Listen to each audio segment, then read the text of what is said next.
Salut à toi, marathonien de l'immobilier. Tu veux connaître mes plus grosses contraintes pour avoir pu diviser cet immeuble de rapport? Alors reste jusqu'au bout de cette vidéo.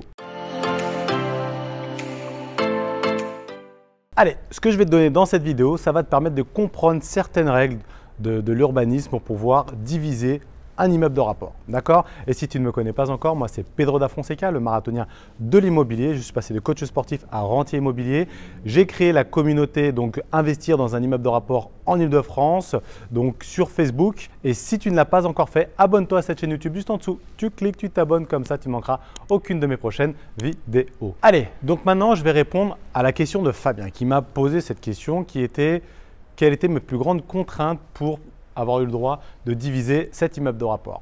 Donc, avant de répondre à cette question, si tu ne l'as pas encore fait, rejoins-moi dans le groupe Investir dans un immeuble de rapport en Ile-de-France. Juste en dessous, tu nous rejoins sur le groupe Facebook. Il faudra répondre à 3 questions pour entrer dedans et ensuite, tu nous rejoindras.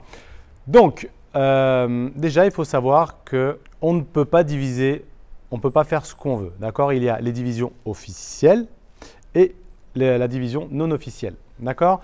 Donc, l'une ou l'autre sont faisables. Moi, ici, j'ai choisi la division officielle. Donc, en clair, à la base, ici, je devais faire, il y a à peu près 281 mètres carrés, il me semble, je voulais faire 8 studios. OK? Malheureusement, je n'ai pas pu faire les 8 studios à cause des contraintes liées à l'urbanisme, c'est-à-dire le PLU, le plan local d'urbanisme. Ensuite, je vais te montrer, on va aller sur mon ordinateur, je vais te montrer justement des documents, tu vas voir, ça va être super intéressant. Mais il faut savoir qu'il y avait donc 8 studios que je voulais faire. L'urbanisme m'a autorisé à en faire que 5. Pas 5 studios, mais j'ai pu faire 3 studios et 2 colocations. Voilà, et 2 T4. Donc, en soi, aujourd'hui, moi, ça ne me dérange pas. Ça m'a permis finalement aussi de diluer les risques. C'est-à-dire que j'ai mixé plusieurs exploitations, notamment la location courte durée et la colocation. Comme ça, si un jour il y en a une qui tourne qui bat un peu de l'aile, l'autre fonctionne toujours. Donc, ce n'est pas plus mal. Donc maintenant, je vais t'emmener sur mon ordinateur. Je vais te montrer justement les plans, en fait, comment ça s'est passé à la base et ce que je pouvais faire et ce que je ne pouvais pas faire. D'accord? Allez, nous voilà maintenant donc, devant les plans. Donc ça, c'est le PLU. Attention, le PLU ne se présente pas comme ça. Là, c'est nous qui l'avons retranscrit sur une petite plaquette. Mais donc, comme je te disais, je souhaitais faire 8 appartements. Donc 8 logements en tout, 8 studios. Il y avait à peu près 280 mètres carrés, si je ne me trompe pas. Donc si je veux faire 8 appartements, ça veut dire que j'ai 7 logements supplémentaires à faire, vu qu'il y avait déjà un logement qui existait, qui était la maison. Donc j'ai 7 logements, 7 boîtes aux lettres en clair à rajouter. Donc, dans le PLU est écrit que si c'est pour de l'habitation, tout le reste je t'expliquerai, mais si c'est pour de l'habitation, si je suis dans le périmètre de 500 mètres autour de la gare, ce qui était mon cas, attention, ces règles-là ne s'appliquent pas dans toutes les communes, hein. C'est toujours différent en fonction des communes. C'est là la complexité du PLU. Donc, si je suis dans les 500 mètres autour de la gare, je dois entre guillemets, par appartement, donner 0,5 places par logement. Donc là, en l'occurrence, on se dirait, bon, bah c'est cool, parce que moi, je veux faire 7 logements de plus. Donc, en clair, s'il en fallait 8, donc pour 7 logements, il me faudrait 3 places et demie, entre guillemets. D'accord? C'est débile, mais c'est comme ça. Donc, comme tu peux le voir, j'avais mes 4 places. Donc, en soi, j'aurais pu faire mes 8 logements. Mais à ça se rajoute une autre problématique qui est assez rare, mais qui arrive. Il faut toujours faire attention, c'est toujours différent d'une commune à une autre. C'est que dans le PLU, dans cette zone où j'étais, UAG1, il y avait une règle qui était, si je fais de 2 à 15 logements, donc j'étais complètement dedans, je faisais plus de 2 logements et moins de 15 logements, 50% minimum de ces logements doit disposer de 65 mètres carrés de surface de plancher.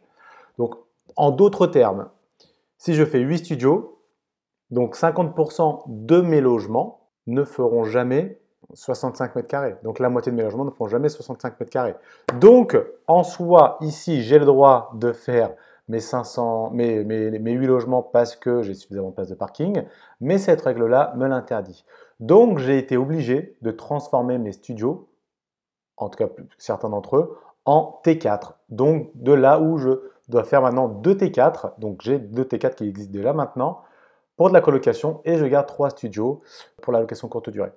Alors, tu peux aussi là rebondir sur un truc de me dire oui, mais là finalement, 3 studios, 2 T4, ça veut dire que j'ai moins de 50%.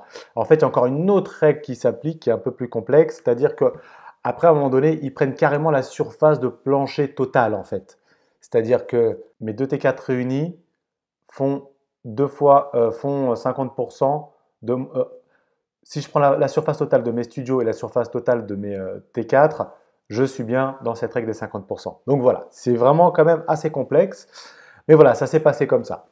Donc voilà la problématique que j'ai eue. Donc je suis parti sur 5 appartements. Il y a d'autres choses ici qu'on peut voir, c'est que si, là c'était pour de l'habitation, qu'il est demandé de faire 0,5 places par logement. Mais si j'étais enfin pas une habitation, mais que j'étais un service hôtelier ou touristique, ce qui pourrait être notre cas, vu qu'on fait de la location courte durée, là, ça change les règles. Si la surface est supérieure à 200 mètres carrés, ce qui est mon cas, dans le périmètre de 500 mètres autour de la gare, ce qui est mon cas, 0,5 places non plus par logement, mais par chambre. Et là, ça devenait vraiment problématique.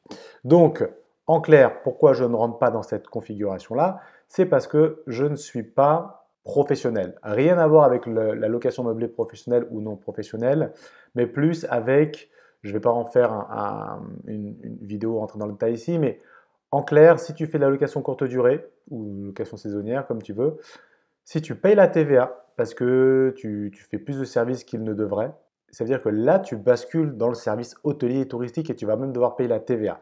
Donc là, c'est un truc qu'il faut vraiment éviter de faire. Et si c'était le cas, je serais rentré dans cette problématique. D'accord?